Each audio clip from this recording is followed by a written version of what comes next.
저는 지금으로부터 약 1년 전 완전히 새로운 시작을 하게 된 사람입니다. 제 나이는 벌써 30대 중반인데요. 이 나이에 인생을 다 걸고 새로운 시작을 하는 게 쉬운 일은 아니었지만 제가 사랑하는 가족을 지키기 위해서는 그랬어야만 했어요. 이렇게 극단적인 결정을 내리게 된 이유는 그만큼 충격적인 사건이 벌어졌기 때문인데요. 그 일이 벌어진 이후 저는 지난 30년 동안 살아왔던 인생이 완전히 뒤집히는 경험을 했습니다. 아직 완전히 가시지 않은 그때의 충격을 익명의 힘을 빌려 제 이야기를 풀어놓으면서 해소해보고자 합니다. 넋두리 같겠지만 부디 귀 기울여 들어주세요. 저는 원래 학군이 꽤 좋은 어느 동네에서 영어 강사로 일하던 평범한 직장인이었습니다. 제가 살아왔던 환경도 평범하기만 했고요. 저희 아버지는 대기업에 다니시는 직장인이셨고 어머니는 사립고등학교에서 국어를 가르치는 선생님이셨어요. 저에겐 2살 터울의 누나가 있었는데 누나랑도 친하게 지내곤 했죠.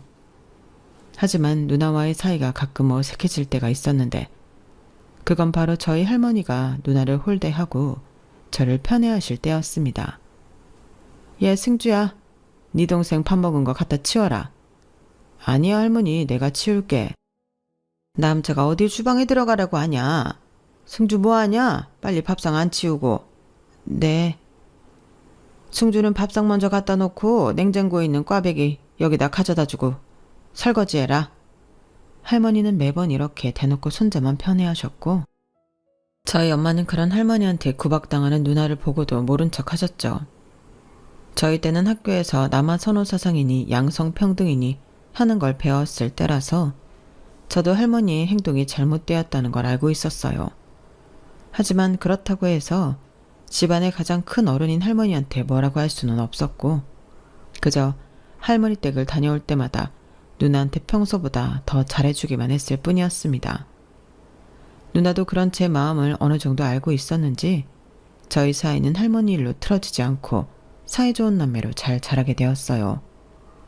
할머니는 저희가 중학생 때 돌아가셨고 그 이후로 저와 누나의 사이는 더 이상 어색해질 일이 없었답니다. 어려서부터 미국 영어를 좋아하던 저는 영문학과를 졸업 후 영어 선생님이 되었고 어려서부터 항상 셈에 능하던 누나는 회계학과를 나와 단번에 회계사 시험을 합격했어요. 대형 회계법인에 취직한 누나는 남부럽지 않은 화려한 싱글의 삶을 살고 있었죠. 이렇듯 그다지 별난 구석이 없는 평범한 집안에서 자라난 저는 성인이 되어 혼자 살면서도 평범하게 그지없는 직장인이 되었어요. 그리고 여느 때처럼 금요일날 회사가 끝나고 몇몇 동료들과 회사 근처 와인바를 갔다가 거기서 아내를 만나게 되었고요. 그 와인바는 이상한 곳이 아니라 여자들이 자주 가는 그런 평범한 와인바였어요. 남자들은 주로 데이트를 하거나 저처럼 여자 동료들과 함께 한두 번 갈 만한 그런 곳 말입니다. 그리고 그곳에서 저는 바로 옆 테이블에 친구들과 앉아있던 아내에게 소위 말해 첫눈에 반하게 된 거고요. 아내는 말로 표현하기 어려운 고급스러운 분위기를 가진 사람이었거든요. 저는 동료들과 이야기하는 내내 온 신경이 옆 테이블에 쏠려 있다가 아내가 친구들과 함께 자리에서 일어날 때 얼른 뒤따라가 난생 처음이자 마지막으로 여자 전화번호를 땄습니다. 혹시 실례가 안 된다면 전화번호 좀. 제가 원래 이런 데서 여자 번호를 물어보는 사람이 아닌데 너무 제 스타일이셔서요. 그게 얼른 번호 찍어줘. 깔끔하고 괜찮구만. 얘 남자친구 없어요. 저 정말 이상한 사람 아니에요. 여기 근처 땡땡학원 강사입니다. 술에 잔뜩 취해 아내를 부추기는 친구와 한 번 더 용기를 내서 어필한 저의 용기 때문에 망설이던 아내는 결국 번호를 찍어주더군요. 이후 식사 약속을 잡은 저는 아내와 몇 개월 동안 여러 번의 약속을 이어간 끝에 연인 사이로까지 발전하게 되었죠. 아내는 실내 인테리어를 하는 사람이었는데요. 항상 피곤해 보이면서도 미술을 하는 여자 특유의 분위기가 있는 사람이었어요. 평생 공부만 해왔던 저와 미술을 하는 아내가 잘 어울릴까 싶었는데 신기하게 성향이 잘 맞더군요. 영화 취향부터 음식 취향까지 잘 맞아 함께 있으면 항상 편안한 안정감이 들었고요. 저희는 잔잔한 연애를 이어가다가 그대로 결혼까지 꼴이 나게 되었습니다. 아내는 어릴 적 부모님을 두 분 다 여의고 할아버지와 단 둘이 살아온 사람이었어요. 다행히 부모님과 할아버님께서 어느 정도 경제력이 있었기에 아내는 부족함 없이 자랄 수 있었다고 해요. 할아버님은 아내를 정말 사랑하셨고 아내가 무엇을 하든 전폭적으로 지지해 주시는 분이셨죠. 그런데 저희 엄마는 부모님을 일찍 여인 사람이라는 점과 미술을 전공했다는 점을 이유로 아내를 탐탁지 않게 생각하셨어요. 하지만 그렇다고 옛날에 저희 할머니가 그러셨듯이 대놓고 싫은 티를 내진 않았기에 저는 그 문제에 대해 엄마한테 별다른 얘기를 하지 않았는데요. 그런데 결혼 후 얼마 지나지 않아 저희 가족에겐 불편한 일이 생기게 되었어요. 그날은 결혼 후 저희 부부가 처음 맞이하는 명절이었는데요. 아내는 몇 시간 동안 서서 제사 음식을 했고 시간에 맞춰 제사상에 음식을 올렸어요. 아내의 집안은 제사를 지내지 않는 집이었기에 아내는 계속 전날 암기한 위치를 쭝얼거리며 열심히 제사상을 차렸죠. 그런데 엄마가 그 모습을 보더니 혀를 끌끌 차면서 이렇게 말씀하시더군요. 예, 너는 디자이너라 내가 그릇을 이렇게 아무렇게나 올려놨니? 이렇게 산만하게 제사상 차리는 법은 대체 어디서 배워온 거야? 아, 자리가 조금 모자라서요. 죄송합니다, 어머님. 다시 정리할게요. 밥맛 다 떨어지게 올려놓고 앉아있어. 그릇이 좀 크네. 나도 같이 정리할게. 여기 위 정리하는 거야. 뭐 같이 하면 되지. 저는 분위기가 더 이상해지기 전에 얼른 나서서 아내 대신 제사상 위에 놓인 그릇을 예쁘게 정리했어요. 제가 나서자 엄마가 더 이상 별 말씀 않고 돌아가셨고 저는 나름 갈등 상황을 잘 무마시켰다고 생각했죠. 그런데 제사가 다 끝나고 가족들과의 식사까지 모두 끝난 뒤에 아내가 한참이 걸려 설거지를 마쳤을 때였습니다. 싱크대 물소리가 끝나자마자 식탁에 앉아 계시던 엄마가 후다닥 일어나 싱크대 쪽으로 가시더군요. 저는 그런 엄마의 뒷모습을 보면서 싱크대 쪽으로 귀를 바짝 기울이고 있었어요. 잠시 뒤 엄마가 아내에게 또다시 잔소리를 하시는 소리가 들려왔습니다. 예, 이리 와봐라. 어떻게 설거지하고 나서 그릇을 이렇게 난장판으로 쌓아놓을 수가 있니? 이런 건 어렸을 때 집에서 다 가정교육으로 배우고 오는 거 아니니? 그릇들은 크기별로 차곡차곡 쌓아놔야지. 그리고 여기 이렇게 따로 모아둔 건 또 뭐야? 설거지한 그릇을 건조대에 안 올려놓고 누가 이렇게 따로 모아놔? 설거지한 그릇이 너무 많아서 건조대 위에 다 안 올라가서 그랬어요, 어머님. 어디서 어른이 훈계하는데 말대꾸야. 지금 얼른 그릇 싹 다 다시 정리하거라. 엄마의 목소리를 끝으로 그릇이 달그락거리는 소리가 들렸어요. 그 소리가 들리자마자 엄마가 다시 소리를 빽 지르셨죠. 설거지한 그릇을 누가 맨손으로 만져? 너 방금 잡은 그 그릇들 설거지 다시 해라. 저는 후다닥 싱크대 앞으로 가서 엄마를 나무랐습니다. 엄마, 왜 그래? 엄마도 평소에 그릇 집을 때 그냥 맨손으로 집잖아. 엄마, 그만해. 이거 내가 정리할 테니까. 그리고 당신도 집안일 할 때 작은 거라도 모르는 거 있으면 엄마한테 물어보고 해. 알았지? 말대꾸하지 말고. 저는 그 자리에서 재빨리 그릇을 다시 제대로 정리해 놓았고 아무 말 없어진 엄마와 아내를 데리고 거실로 나왔어요. 그 뒤론 엄마도 아내도 별 말이 없길래 잘 정리가 된 줄로만 알았죠. 저녁이 되어서 집을 나설 때 엄마가 저에게 서운해하시는 것 같길래 나중에 전화 드릴 때 풀어드려야겠다는 생각만 가볍게 했던 것 같네요.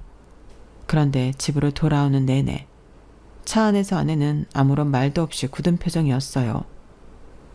저는 아내가 왜 그러나 싶어 눈치를 살피다가 먼저 말을 걸었습니다. 당신 많이 피곤했지? 우리 집이 제사도 좀 많고 지킬 것도 많아서 복잡할 거야. 미안해. 그래도 당신 오늘 너무 잘하던데? 괜찮아. 엄마가 평소엔 안 그런데 제사 지내야 할 땐 좀 예민하셔. 그래서 명절마다 늘 엄마 눈치를 좀 봐야 해. 근데 당신이 조금만 더 싹싹하게 하면 엄마도 그렇게 나쁘게 안 할 거야. 엄마가 그렇게 나쁜 사람은 아니. 나 피곤하니까 좀 잘게. 아내는 제 말을 자르고 대화를 끝내버렸고 집에 도착해서도 아무 말도 없이 씻고 잠에 들더군요. 저는 아내가 피곤한 건지 화가 난 건지 헷갈렸는데 그날 이후로 며칠 동안이나 저와 말도 안 섞으려 하는 아내를 보고 아내가 화가 많이 났다는 걸 알 수 있었어요. 하지만 저도 제 나름대로 답답하고 서운한 점은 있었습니다. 엄마와 아내 사이에서 열심히 발벗고 나서서 중재한 건 저였는데 왜 저한테 화를 내는지 이해할 수가 없었거든요. 연애할 때 싸움이 나는 것과 결혼한 후에 불화가 생기는 건 아예 다른 문제더군요. 저는 답답한 마음에 그날 집에 없었던 제 누나한테 전화를 걸었어요. 아이고 이 답답한 놈아. 올케가 뭘 잘못했다고 너까지 훈계를 해대. 그것도 엄마 앞에서. 아니 그럼 일방적으로 아내 편만 드는 것도 그렇잖아. 중재를 하려면 중립적으로 해야지. 너는 사고방식부터가 틀려먹었어. 야, 요즘 같은 세상에 1년에 제사 5번 지내는 우리 집안에 시집 온다는 여자가 어딨냐? 신주탄지 모시듯해도 모자랄 판에 뭐? 중립? 넌 죄 없는 올케한테 억지로 잔소리하는 게 중립이냐? 괜히 아내 편만 들었다가 엄마가 아내를 더 싫어하면 어떡해. 그게 그렇게 단순한 문제가 아니거든. 너의 그 짧은 생각으로 되도 않는 짱구 굴리지 말고 단순하게 굴어. 그냥 올케 편만 들라고, 이혼당하기 싫으면. 저는 누나한테 욕을 바가지로 먹은 뒤 아내의 화를 풀어주기 위해 애를 썼습니다. 퇴근하는 아내를 마중 나가 꽃다발을 선물로 안겨주기도 하고 아내가 좋아하던 식당에서 근사한 외식을 하기도 하면서요. 다행히 아내는 저의 노력에 화를 풀고 예전의 모습을 되찾았어요. 예전처럼 관계를 회복한 뒤에는 일부러 저희 집안 얘기는 아내 앞에서 꺼내지도 않았고요. 그런데 관계를 회복한 지 얼마 되지 않았을 무렵이었어요. 하루는 학원에 있는데 엄마한테 전화가 오더군요. 반찬을 했는데 좀 남아서 저희 먹으라고 가지고 오셨다고요. 이미 저희 집 앞에 와 계신 상태였고 비밀번호를 알려달라고 하시니 저는 별 생각 없이 알려드렸습니다. 무거운 반찬통을 들고 현관 앞에 서 계시다니까 당연히 알려드려야겠다고 생각한 거죠. 하지만 그날 퇴근 후 집에 도착했을 때 아내는 매서운 눈빛으로 저를 바라보며 묻더군요. 당신 어머니한테 우리 집 비밀번호를 알려드렸어? 왜? 아까 엄마가 반찬 가지고 왔다고 해서 알려줬는데? 그걸 알려드리면 어떡해. 아니 알려드렸다고 하더라도 나한테 말을 안 하면 어떡해? 그런 일은 같이 사는 사람한테 바로 알려줘야지. 엄마한테 현관 비밀번호 알려드리는 것도 말을 해야 돼? 그냥 잠깐 반찬만 놓고 가신다는 건데. 그냥 잠깐? 오늘 오후에 하루 종일 어머님이 나한테 얼마나 잔소리하셨는지 알아? 이거 봐. 부엌이며 화장실이며 심지어는 내 옷장 사진까지 다 찍어 보내시면서 잔소리하시잖아. 당신 혼자 사는 집이 아니라 우리가 같이 사는 집인데 어떻게 나한테 말도 없이 그래? 그럼 엄마가 무거운 반찬통 들고 현관 앞에 서 있다는데 어떻게 비밀번호를 안 알려줘? 날더러 어떡하라는 거야? 애초에 이런 일이 없게 하면 좋았잖아. 우리 집 올 때에는 미리 말을 하고 오시라고 해야지. 아무리 반찬 들고 오신다고 해도 이렇게 불쑥 찾아오면 곤란하다고. 어머님이 내 가방 안까지 뒤지면서 사치스럽다는 둥, 비위생적이라는 둥 얼마나 잔소리하셨는 줄 알아? 저는 아내의 손에서 핸드폰을 건네받아 엄마가 보낸 문자들을 훑어보았어요. 오후 3시부터 6시까지 거의 50통의 문자를 보내셨더라고요. 15분, 20분 간격으로 문자를 보내신 걸 보니 더러운 걸 확인할 때마다 사진을 찍어서 보내신 것 같은데 그 내용도 별거 아니었습니다. 옷장 안쪽 모서리에 쌓인 먼지, 욕실 변기 뒤쪽의 물때, 가방 안에 있는 카페 쿠폰 같은 것들이었죠. 내용을 보니 아내가 화가 난 것도 이해가 되면서 당황스러웠어요.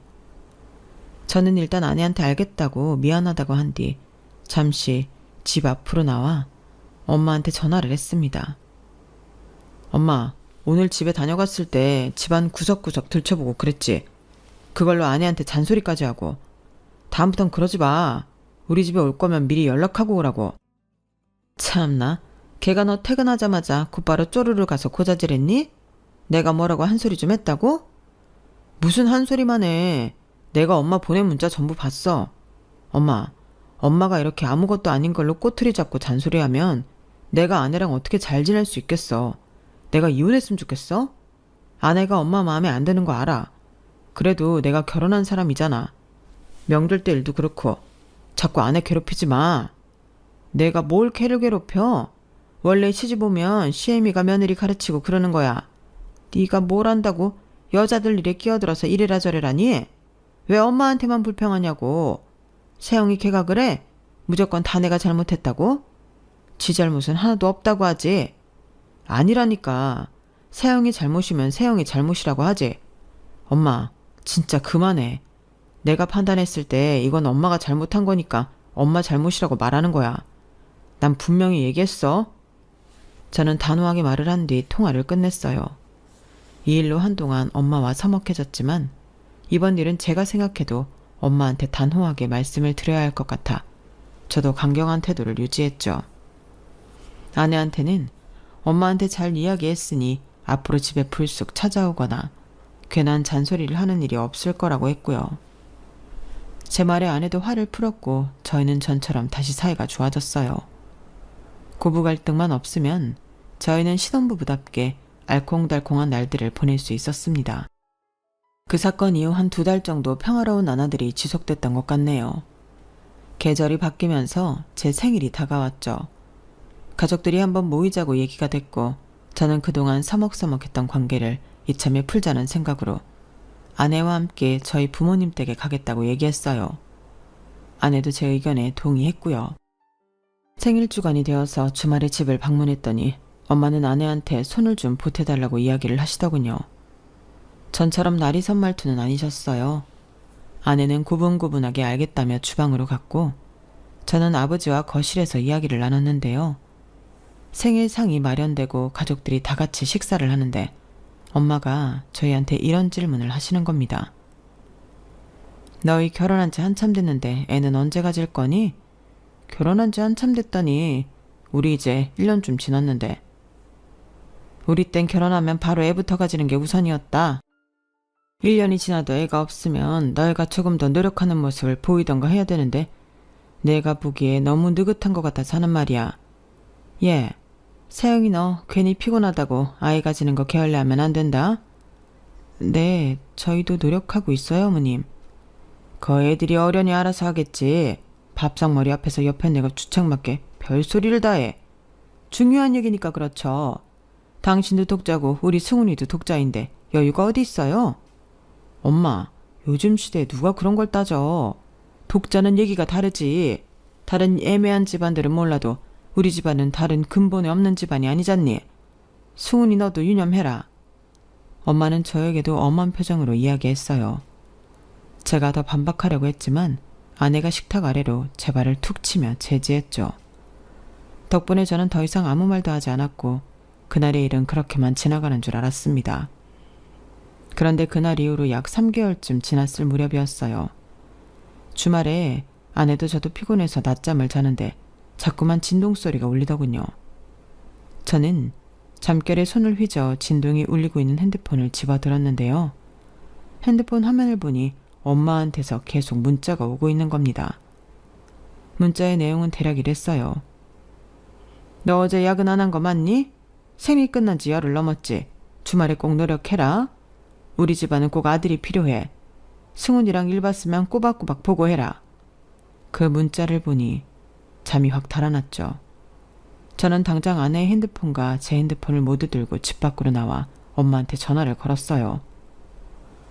엄마, 지금 아내한테 무슨 문자를 보내는 거야? 엄마 미쳤어? 뭐? 너 지금 엄마한테 그게 무슨 말버릇이야? 세영이 그게 또 너한테 내가 뭐 어쩐다고 일러 바쳤니? 아내는 지금 자고 있어. 내가 아내 핸드폰 봤다가 아니 무슨 이런 문자들을 보내. 뭐?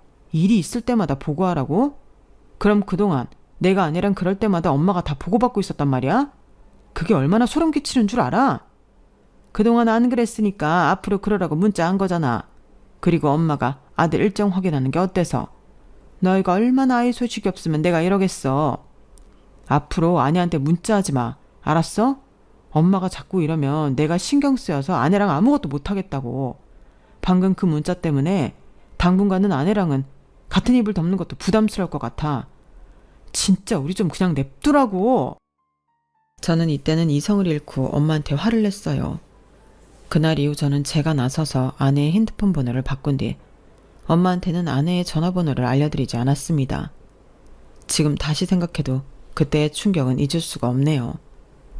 그날 엄마와의 통화를 끝낸 이후 낮잠에서 깬 아내와 함께 핸드폰을 확인해 보았을 때 지난 3개월 동안 엄마가 그런 식으로 보낸 문자가 몇백 개나 쌓여 있었거든요.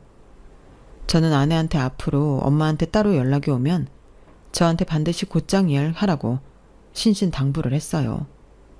또 부모님께는 명절 이외의 제사는 저만 가고 아내는 데리고 가지 않겠다고 선언했고요.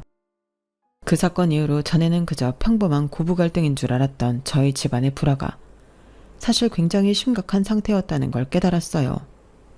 그렇다고 절 낳고 길러주신 엄마와 완벽히 척을 질 수도 없는 노릇이니 저는 늘 마음이 무거운 상태로 지낼 수밖에 없었죠. 하지만 아내는 시댁과 멀어지면서 하루가 다르게 얼굴이 피어갔어요. 저와의 관계도 더없이 좋았고요. 그래서였을까요?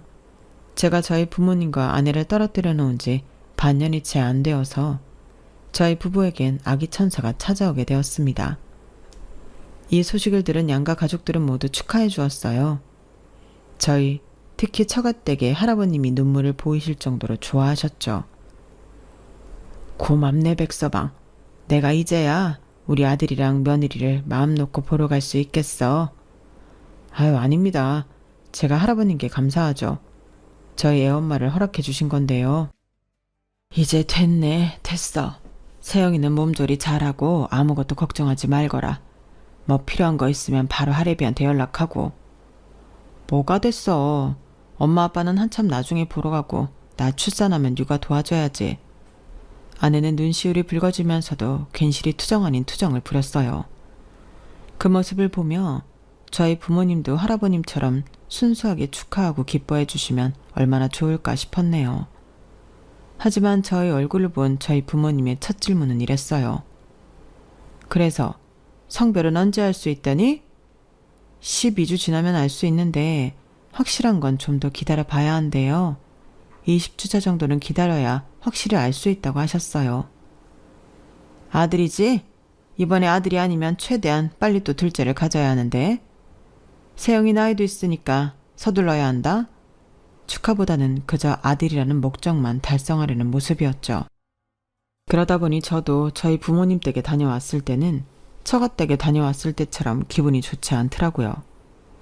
여하튼 저희 부모님은 아내가 부담스러워할 정도로 임산부에게 좋다는 음식이나 아기 용품들을 보내셨어요. 내용을 살펴보면 하늘색, 파란색 아이 옷들과 로봇이나 자동차 등 이제 나의 성별을 아들로 확정 짓고 보내는 선물들이었죠.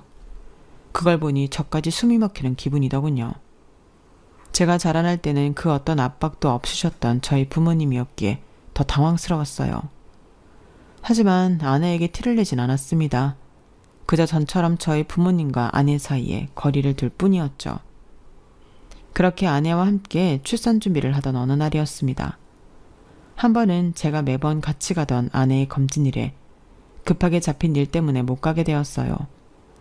같이 일하는 선생님이 부친 상을 당해 수업을 빠지게 되어 제가 대타를 뛰어야 했거든요. 퇴근 후 아내에게 고생했다고 혼자 잘 다녀왔냐고 물으니 아내는 별 이상 없었다며 대수롭지 않게 대답했어요. 저는 아내의 말을 듣고 다행이라고 대꾸하며 여느 때와 다르지 않은 저녁을 보낸 뒤 잠이 들었죠. 그런데 그날 이후로 아내는 산부인과 검진을 자꾸만 혼자 다녀오는 거였어요. 처음 한 번은 아무런 말도 없이 예정된 검진을 보다 3일 일찍 다녀오더니 그 다음은 친구랑 약속이 있다는 핑계로 또 그 다음은 본인이 일정을 깜박하고 하루 일찍 갔다는 이유로 혼자 산부인과를 간 거죠. 한두 번 반복되면 그러려니 하는데 4번, 5번 그런 일이 반복되니 아내가 마치 저와 함께 검진을 받으러 가지 않으려는 것 같더군요. 몇 주가 더 지나고 저는 아내가 일부러 저와 병원 가는 걸 피한다는 걸 확신했습니다. 아내가 작정하고 저와 검진을 받지 않으려고 한 이상 무슨 일이냐고 아내를 닥달해봤자 쉽게 입을 열 것 같지 않았어요. 그래서 차라리 그냥 아내가 병원을 갈 때 몰래 따라가서 알아보기로 했죠. 아내에겐 제가 먼저 돌아오는 검진 날엔 약속이 있어서 못 갈 것 같다고 선수를 쳤어요. 그래야 아내가 정해진 검진 날에 맞춰 병원에 갈 테니까요. 예상대로 아내는 제가 같이 안 간다는 말에 예약 날짜에 맞춰 집을 나서더군요. 마침 운동의 시즌이라 하루의 수업을 완전히 빼놓았던 저는 그런 아내를 몰래 따라 나섰죠. 병원에 도착한 저는 진료실과 최대한 떨어진 곳에 앉아 있다가 아내가 진료실로 들어감과 동시에 진료실 문 바로 옆자리로 얼른 자리를 옮겼어요. 지나가던 간호사가 그런 절 이상하게 쳐다봤는데 제가 남편이라고 하니 별다른 말은 하지 않고 가더군요. 다행히 진료실 문은 살짝 열려 있었고 의사와 아내의 목소리가 조그맣게 들려왔어요. 처음엔 잘 안 들렸지만 온 신경을 집중해 들으려고 하니 대화 내용이 점점 선명하게 들려왔는데요. 괜찮아요. 조금 빠른 건 괜찮을 것 같아요. 어차피 그때 되면 다들 아실 텐데요. 그렇게 엄한가요? 그럼 남편분이라도 지금 상황은 절대 말하면 안 될 텐데. 시기는 그때쯤이 좋거든요. 그럼 그렇게 할게요. 선생님 정말 감사해요. 그래요. 그럼 그날 출산하시고. 네, 그렇게 진행해보죠. 네, 알겠습니다. 감사해요, 선생님. 아내는 담담한 목소리로 몇 번이나 의사한테 감사하다는 인사를 하고 나왔어요. 저는 아내가 나오기 전에 얼른 병원을 나와버렸죠. 그리고 한참을 병원 앞 벤치에 앉아 있었습니다. 대체 무슨 상황이길래 남편인 저한테 상황을 말하면 안 된다는 건지, 어떤 시기를 정하고 뭘 진행한다는 건지 도무지 알 수가 없더군요. 당시 이미 아내는 만삭에 가까운 상태였고 출산을 고작 2달 앞두고 있었는데 말이에요. 저는 한참을 고민하다가 아내한테 직접적으로 오늘 일 이야기하며 제대로 물어봐야겠다고 다짐을 한 뒤에 집으로 들어갔어요. 그런데 저보다 아내가 먼저 입을 열더군요. 여보, 수술 일정 잡혔어. 우리 다음 달에 출산하기로 했어. 뭐? 너무 이른 거 아니야? 부탁이 있어. 시댁엔 비밀로 해줄래? 뭘 비밀로 해달라는 거야? 애 낳는 걸 비밀로 해달라고? 수술날 찾아오지 마시라고 해줘. 아내의 말을 들은 저는 순간적으로 참아왔던 감정이 폭발하는 것 같았어요. 비밀로 할 게 따로 있지. 애 낳는 걸 어떻게 숨기란 말이야? 그것도 부모님한테. 이미 당신 만삭인 거 가족들 중에 모르는 사람이 어딨다고 그걸 숨겨. 당신 나한테도 숨기는 거 있지? 어? 왜 아무 말도 못해? 내가 모를 줄 알아? 오늘 당신 검진받고 나오는 거 내가 다 봤어. 의사가 남편한테는 말하지 말라고 하는 것까지 다 듣고 왔다고. 대체 애아빠인 나한테 말 못할 게 뭐야? 당신한테 말하면 어머님이랑 아버님한테 바로 얘기할 거 아니야. 당신 아무 소리 안 할 자신 있어? 다른 것도 아니고 애를 낳는 일을 어떻게 아무 말도 안 하냐고. 당신 진짜 이상한 얘기하고 있는 거 알아? 얘기 안 하면 뭐 우리 가족이랑은 아예 연 끊고 살겠다는 거야? 당신한테는 더 이상 할 얘기 없어. 난 수술 전까지 당분간 친정에 가 있을 테니 그리 알아.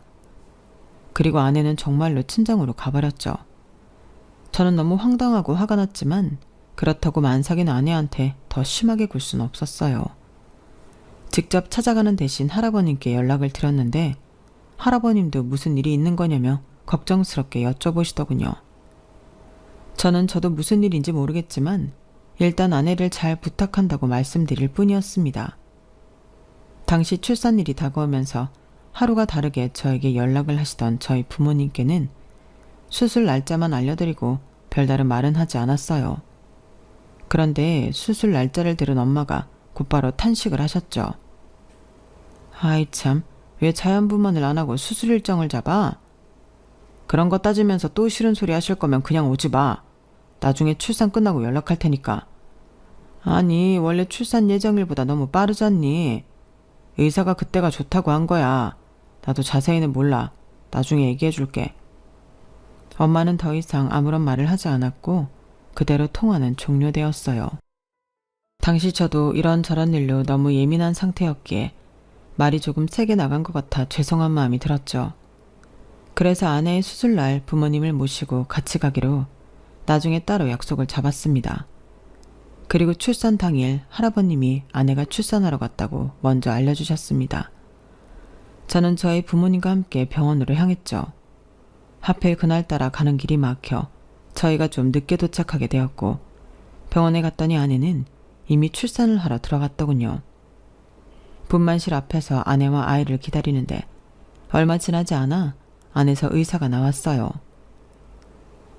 생각보다 빨리 끝났다고 생각하던 순간 의사가 저를 보더니 당황하는 겁니다.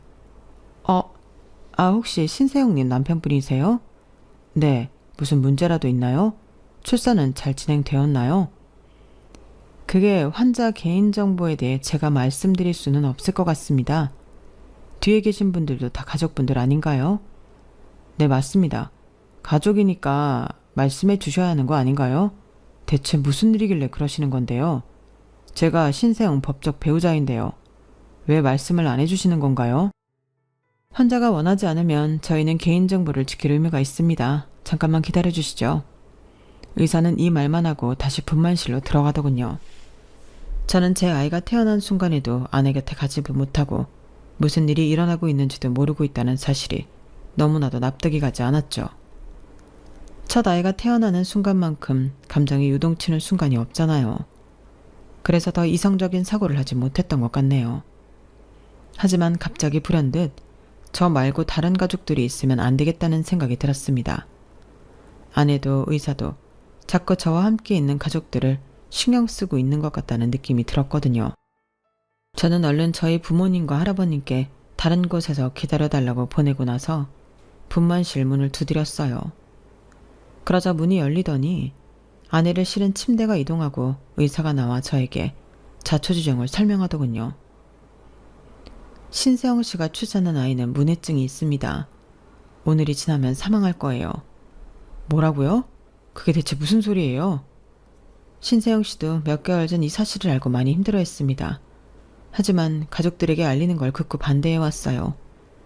요즘 그런 집안이 많이 없지만 듣기로는 신세영 씨 가족이 아들을 원하고 있다면서요. 아이를 빨리 가지려고 푸시도 좀 하셨고. 그래서 지금 아내는요? 아내는 괜찮나요? 제가 그 말을 하는 순간 제 등 뒤에서 저희 부모님의 목소리가 들려왔어요. 이게 다 무슨 소리냐? 아이는 어쩌고 세영이만 딸랑 나와? 아버지, 그게 내가 잘못 들었니? 문해증이라니. 지금 세영이가 문해아를 낳았다는 거야? 입 다물지 못해. 우리 손주가 문해아라니. 무슨 그런 불경한 소리를 해. 승훈이 네가 설명해봐라. 이게 다 무슨 일이냐? 지금 그게 중요해요? 아내가 문해증 있는 아이를 막 출산했는데 아내 걱정은 안 되세요? 내가 세영이 그게 아이 성별도 안 알려주고 버틸 때부터 알아봤다. 내가 아무리 물어봐도 입 꼭 다물고 한마디도 안 하고. 엄마가 뭘 물어봤다는 거야? 엄마가 아내한테 직접 연락을 했어? 지금 이 마당에 그게 중요해? 여태 세영이가 우리한테 아이가 문해아라는 사실은 숨기고 거짓말을 해왔다는 거 아니냐? 세영이가 임신 중에 뭘 잘못하더냐? 걔가 뭘 잘못했으니까 이런 사태가 벌어졌을 거 아니냐? 설령 이런 일이 벌어졌다 하더라도 가족들한테 빨리 알려서 제대로 치료를 했어야지. 저희의 싸움이 커지자 병원 안에 있던 사람들이 전부 저희 쪽을 쳐다보는 게 느껴졌어요. 저희 가족의 모습을 지켜보던 의사는 저희 부모님을 향해 이야기했어요. 태아가 문해증인 경우 산모가 할 수 있는 건 없습니다. 보통은 임신 중절 수술을 권하지만 산모가 출산을 선택해서 그렇게 진행한 거예요. 산모가 할 수 있는 건 다 하신 상태입니다. 남의 집안일에 끼어들지 말고 의사 양반은 빠지쇼. 그래서 지금 세영이 걔가 잘했다고 편드는 거요? 의사한테도 손가락질을 하며 목에 핏대를 세우는 아버지를 보면서 저는 아내가 왜 지금까지 아이가 문해증이란 사실을 숨겼는지 알겠더군요. 저조차도 감당이 안 되는 저희 부모님께 아내가 그 소식을 미리 알렸다면 지난 몇 개월 동안 아내를 얼마나 못살게 괴롭혔을지 눈에 훤했어요. 그만들 좀 하세요. 아버지랑 엄마야말로 우리 부부 일에 끼어들지 말고 빠지시라고요. 뭐? 이놈이 이게 보자보자니까 부모한테 할 소리야 그게? 이 불효막심한 놈아. 엄마, 아버지 지금 말하는 거 보니까 병원에 데려오지도 말았어야 했는데 제가 실수했어요. 둘 다 당장 나가세요 지금. 오늘은 저희 가족끼리만 있을 테니까. 우리는 네 가족이 아니라 이 말이냐? 여태 너 먹이고 입혀서 키워놨더니 뭐가 어쩌고 저째? 승훈이 너 뱃속에 아이가 이 지경인 거 알고 있었지? 세영이랑 짜고 우리 둘 속인 거지? 어떻게 네 아버지랑 나한테 이럴 수가 있어? 차라리 그랬으면 오늘 병원에 같이 오는 짓은 안 했겠지. 진짜 마지막 경고야. 더 이상 내 아내 괴롭히면 두 분이랑 아예 연을 끊겠어요. 둘 다 병원에서 당장 나가요. 어디 버르장머리 없이 부모한테 이따위로 굴어? 안 되겠다. 너 하는 꼬라지 보니까 세영이 이게 너한테 어떻게 굴었을지 훤히 보인다. 우리 집안에 애미애비 없는 년 들었다가 대체 이게 무슨 꼴이냐? 아내를 보고 애미애비 없는 년이라고 부르는 엄마를 보고 저는 그 자리에서 연을 끊기로 결심했습니다. 그런데 제가 제대로 한마디를 하기도 전에 저희 주변에 있던 다른 보호자들이 한마디씩 거들기 시작했어요. 그 중에는 저희 부모님과 동년매로 보이는 분도 계셨고 훨씬 더 나이가 많아 보이는 분들도 있었죠. 거참 시끄러워 죽겠네. 여기 병원 전세 냈어요? 아들이 교통정리 깔끔하게 잘했구만. 다 끝난 일을 가지고 왜 이렇게 시끄럽게 군소리를 해대요? 뭐라고요? 남의 가족 일에 신경 끄세요. 우리가 애 낳으러 와서 당신네 같은 인간들 소리를 들어야 해요? 당신네처럼 못돼 처먹은 인간들 소리가 내 손주기에 들어갈까봐 겁나니까 얼른 나가세요. 이 옆에 내릴 쓸데없는 오지랖은? 나이를 똥구멍으로 처먹었나? 한국말 못 알아들어? 나가라고. 불쌍한 애들 구박하지 말고 썩 꺼지라고. 우리 손녀 보는 날 괜히 부정타게. 한두 명이 시작하자 저의 주변에 있던 모든 사람들이 목소리를 보태기 시작했고 급기야 병원의 보안 요원까지 찾아오게 되었어요. 제복을 입은 사람들이 오자 저희 부모님은 그제서야 기세가 누그러지더군요. 아니 이봐요.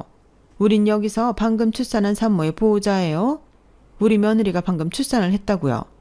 여기 저희 아들도 있지 않습니까?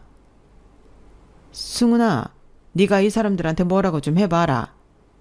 저는 모르는 사람들입니다. 제 가족도 아니고 아니 오히려 제 아내를 괴롭히면서 소란만 피우는 사람들이에요. 얼른 끌고 나가주세요. 저는 두 사람을 외면했고 결국 두 사람은 보안 요원들에 의해 끌려 나갔습니다. 그게 저희 부모님을 제대로 본 마지막 순간이었죠. 저는 다른 사람들의 시선을 무시하고 아내에게 달려갔어요. 문 앞에는 할아버님이 서 계셨는데요. 마치 지금까지의 소란을 전부 보신 듯 복잡한 표정을 하고 계셨어요. 저는 아내에게 다가가 괜찮냐고 물어봤습니다. 산통이 없어서 아프진 않았어. 괜찮아. 이런 일이 있는 줄 몰랐어.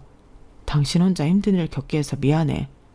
어머님이랑 아버님 화 많이 나셨지? 신경 쓰지 마. 이제 우리 가족 아니야. 방금 정리하고 왔어. 뭐? 그게 무슨 소리야? 진작 이랬어야 했는데 미안해. 당신한테 우리 엄마가 자꾸 연락한다며. 핸드폰 내가 새로 하나 더 사줄 테니까 지금은 그런 거 신경 쓰지 말고 쉬어. 고마워. 그동안 당신한테도 말 못해서 너무 미안해. 저는 그렇게 아내와 화해할 수 있었어요. 이후 아내와 저는 그동안 다 못했던 깊은 이야기들을 서로 전부 털어놓았습니다. 제가 아내의 전화번호를 바꿨을 때 엄마가 아내의 회사로 찾아가 연락처를 받아갔다는 사실을 그제서야 들을 수 있었죠.